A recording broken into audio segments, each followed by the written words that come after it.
Feature Airborne 2015 here with my Glendale M1 parade rifle.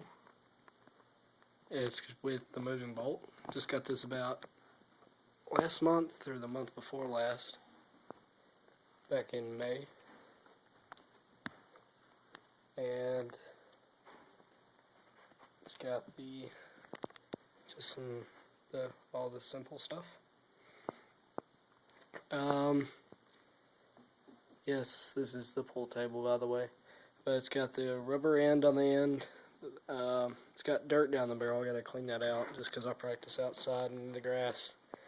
The bolt moves back. Trigger clicks. About 8.5 pounds.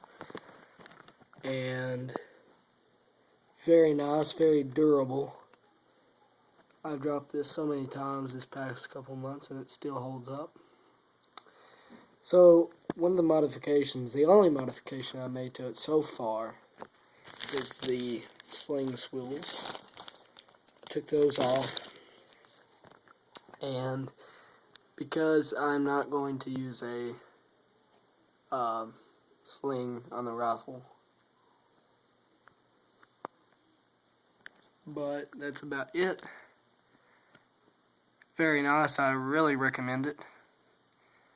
But Glendale is also coming out with the Springfield 1903 that even includes a bayonet lug. It's coming out in August 2012. I suggest that you look at it before you buy the M1 for exhibition or just getting it to drill with or whatever. That's it for now. See you later, guys.